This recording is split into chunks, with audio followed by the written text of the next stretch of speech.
Dari satu kawasan pelumbungan Mijik Timah sehingga sekarang ini menjadi satu kawasan yang cukup maju, pembangunan yang cukup pesat. 2-3 hari berada di Negeri Sembilan ini kita dapat lihatlah perkembangan dari semasa ke semasa, cukup membanggakan. Okey. Selain daripada kita menyingkap ataupun merungkap kembali sejarah, kita sebenarnya melihat pembaharuannya, pengumuman dalam masa beberapa tahun ini Seremban dinaik taraf sebagai dari Majlis Perbandaran kepada Majlis Bandaraya Seremban. Jadi ini memberikan manifestasi dan juga gambaran kemajuan yang sedang dinikmati oleh masyarakat bukan saja di Seremban tapi di Negeri Sembilan. Untuk kita bercakap lebih lanjut pembangunan di daerah Seremban ataupun Bandaraya Seremban sendiri, saya amat bersati untuk memperkenalkan Tuan Muhammad Nizam Tajul Arus yang juga merupakan pegawai daerah Seremban. Assalamualaikum, selamat pagi Tuan, apa khabar? Waalaikumsalam warahmatullahi Selamat Hari Raya Aidilfitri. Selamat Hari Raya. Meriah Seremban hari ini. Alhamdulillah, syukur. Ramai orang datang hari ini ke Seremban. Ya, mungkin kita boleh mulakan terlebih dahulu untuk kita melihat Seremban ini sebagai satu daerah yang tumpuannya ekonomi. Ia mungkin tumpuan pentadbiran kerajaan negeri dan juga tumpuan kepada mereka yang hadir bukan saja dari dalam tetapi dari luar negeri Sembilan sebenarnya. Okey, seperti yang cakap tadi, memang Seremban ni ibu negeri dan pusat pentadbiran kerajaan Negeri Sembilan. Seremban ni dia punya penduduk dia paling ramai lah. Ada lebih kurang 631,000 orang. Jadi secara tidak langsungnya ia menyumbang kepada peningkatan hasil negeri. Seremban ni dia menyumbang hasil paling tinggi lah kepada Negeri Sembilan. Lebih kurang kita menyumbang 40% daripada pendapatan hasil negeri.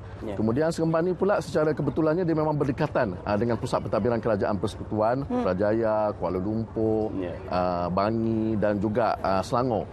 Jadi secara tidak langsungnya pembangunan Seremban ini dia selari dengan pembangunan bandar-bandar lain, dan alhamdulillah Seremban pun telah diisytiharkan sebagai bandaraya, dan kita boleh lihat pembangunan Seremban ini bergerak seiring dengan bandaraya-bandaraya yang lain, dan saya percaya ini menjadikan Seremban sebagai salah satu pilihan tempat tinggal ramai penduduk-penduduk, sama ada orang dalam Negeri Sembilan ataupun juga ada mereka yang bekerja di luar daripada Seremban. Contohnya di Kuala Lumpur, Putrajaya. Ramai yang berulang alik. Dulu masa saya mula-mula kerja dulu, saya naik bas pergi KL kerja, SKS.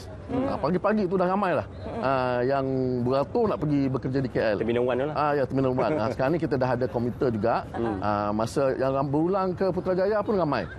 Jadi memang Seremban ni menjadi pilihan untuk membeli rumah, duduk tapi bekerja di luar, sebab tempoh perjalanan tu munasabah.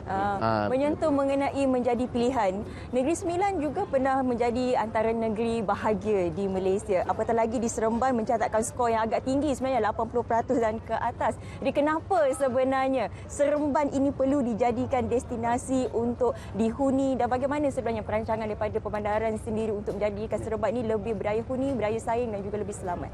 Okey, kalau kita tengok secara keseluruhannya, Seremban ni satu dia berdekatan lah dengan pusat pentadbiran kerajaan. Tempoh perjalanan kalau kita tengok ke Kuala Lumpur mungkin dalam, kalau tak jam lah dalam 1 jam macam tu. Putrajaya 45 minit to 1 hour. Jadi Seremban ni pula dari segi harga rumah dia masih munasabah dan rasional berbanding dengan Kuala Lumpur dan juga Selangor lah. Kemudian kita menyediakan pelbagai kemudahan. Sejak daripada dulu Seremban ni kita dah ada banyak pertumbuhan new township. Sekarang ni kita dah ada Ansdale, Batu Bandar Baru Senayan, kemudian Seremban 2 dan lain-lain. Dulu kita pergi dengar Bandar Seremban dan juga Senawang saja, tapi sekarang dah banyak bertambah. Selain itu juga Bandar Baru Nilai. Juga itu yang antara yang paling dekat lah.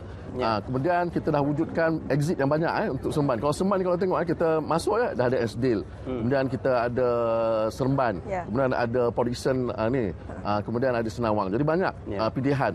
Selain itu juga dari segi jalan, rangkaian jalan raya, kita boleh tengok Plus Highway dah ada, kemudian kita ada Lekas, kemudian ada Federal Road 1. Banyak, dan rangkaian jalan itu memang memudahkan. Kalau kata ada masalah nanti, kalau kata jam, dan kita ada option lain untuk inilah. Jadi saya melihat bahawa Seremban ini sesuai untuk dijadikan pilihan tempat tinggal, selain daripada yang cakap tadi lah bandar yang bahagia, dari segi keselamatan dan pelbagai perkara-perkara lain diambil kira juga. Dan alhamdulillah setakat ni kerajaan negeri bersama-sama dengan agensi-agensi yang lain memastikan bahawa daerah Seremban dan juga daerah-daerah yang lain akan menjadi selamat dan bahagia untuk dihuni dan menyediakan pelbagai kemudahan-kemudahan untuk mereka yang tinggal dekat Seremban. Konotasi ataupun kebahagiaan itu mungkin suatu perkara yang akan memberi nilai hidup ataupun quality of life kepada penduduknya. Ini juga melibatkan dari segi pentadbiran kepada daerah Seremban itu sendiri. Jadi untuk di daerah Seremban bagaimana pentadbiran itu berjalan supaya dapat memastikan agar ia diterjemahkan melalui satu sistem tadbir urus, tata kelola yang baik, perjalanan kehidupan masyarakat yang baik dan juga mungkin penguatkuasaan undang-undang yang jelas juga. Okey, biasanya pentadbiran kerajaan ni biasanya di peringkat daerah. Kita ada Pejabat Daerah dan Tanah Seremban, kemudian kita ada Majlis Bandaraya Seremban yang diketuai oleh Datuk Bandar sendiri. Kemudian ada pelbagai agensi-agensi di peringkat daerah yang mana apabila sesuatu perkara itu kita uruskan daripada peringkat negeri dan turun kepada peringkat daerah lah. Jadi kita akan pastikan setiap apa yang dilaksanakan, setiap apa yang melalui proses-proses yang untuk memastikan bahawa setiap keperluan masyarakat dekat situ diambil kira supaya kemudahan infrastruktur dan lain-lain itu dapat disediakan untuk mereka yang duduk dekat Seremban lah terutamanya. Setiap daerah sebenarnya ada pelan dan juga perancangannya kita sendiri. Tidak ketinggalan Seremban juga pelan pembangunan daerah Seremban 2045. Yes. Jadi mungkin Tuan boleh kongsikan mengenai pelan. Okey, rancangan pembangunan daerah Seremban 2045 bukan hanya memberi fokus kepada pembangunan bandar sedia ada lah. Sekarang ni kita juga beri fokus kepada beberapa kawasan lain seperti Mantin, Labu dan juga Senawang lah. Kalau kita tengok sekarang ni pembangunan Seremban bukan sahaja dekat Seremban 2 tetapi dah pergi ke Bandar Baru Senayan. Kemudian sekarang ni dah menghala ke Esdale dan ke arah Labu. Jadi kita bukan hanya membangunkan certain area saja tetapi kita membangunkan beberapa kawasan supaya pembangunan itu dia bergerak serentak. So siapa-siapa yang duduk dekat kawasan ni akan mendapat faedah daripada apa yang kita bangunkan itu dan bukan hanya pada satu kawasan saja. Itu perkara yang paling penting yang kita pastikan semua orang mendapat faedah daripada kesan pembangunan yang dilaksanakan oleh kerajaan negeri. Patutlah bahagia orang. Alhamdulillah. Ya, tadi kita banyak menyentuh untuk menaik taraf menjadi sebuah bandaraya itu satu melihatkan kepada mungkin korelasi dan juga kriteria kepada jumlah penduduk. Bagaimana dari segi pertambahan jumlah penduduk untuk kependudukan di Bandaraya Seremban ini? Seremban, kalau saya cakap tadi, penduduk Seremban sekarang ni lebih kurang 631,000. Maknanya Seremban ni mewakili lebih daripada 50% penduduk Negeri Sembilan. Jadi kalau tengok dari segi parlimen pun kita ada 2.5 parlimen. 2 parlimen di Seremban, Rasah dan Seremban. Kemudian 2 lagi DUN berada dalam Parlimen Rembau. Maksudnya sebenarnya ia dalam kawasan takbirnya adalah di bawah Seremban. Jadi jumlah kependudukan tu sangat ramai. Jadi Seremban ni dia menyumbang dari segi pelbagai aktiviti ekonomi. Sebabnya permintaan itu banyaklah. Jadi alhamdulillah kita pastikan bahawa setiap aktiviti yang kita buat itu dapat dinikmati oleh semua rakyat di Seremban. Apa-apa program yang kita laksanakan dari segi infra dan lain-lain perkara lah. Dalam kepesatan pembangunan di Seremban ini juga kita tidak boleh lupakan untuk mengimbangi dengan SDG. Kerana kalau kita boleh lihat apa yang berlaku sekarang ini dengan cuaca yang tidak menentu, dengan lapisan ozon yang semakin teruk dan juga sekarang ini cuaca panas ini. Jadi pembangunan itu perlu diseimbangkan juga. Jadi bagaimana perancangan daripada pihak Seremban sendiri? Memang amat pentinglah masa kita merangka program pembangunan serta aktiviti pembangunan fizikal tu, kita juga perlu memastikan bahawa ia seimbang dengan pembangunan alam sekitar.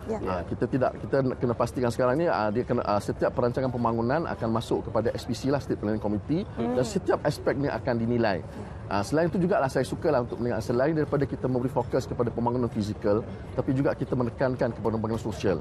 Maknanya kita tak nak mana-mana orang yang kita buat development tapi ada kumpulan yang tertinggal. Jadi kumpulan-kumpulan ni kita kena make sure tidak tertinggal. Sekiranya kita tahu, kita akan bantu mereka, terutamanya mereka yang berada dalam kelompok B40, miskin dan miskin tegar. Jadi kita sediakan pula program-program pembangunan selain daripada pembangunan fizikal, pembangunan sosial, banyak akademik dia, dari segi peningkatan pendapatan dia dan lain-lain. Jadi kita kena make sure pembangunan dia seimbang untuk semua dan dapat faedah kepada semua masyarakat di daerah Seremban. InsyaAllah Tuan mewakili penduduk dan juga mungkin pentadbiran di daerah Seremban, apa mungkin pengharapan untuk melihat dalam masa beberapa tahun ini Seremban akan menjadi destinasi pilihan bukan sahaja untuk pelancongan, kependudukan, tetapi juga mungkin untuk memperluaskan dari segi tata kelola pentadbiran di daerah Seremban sendiri.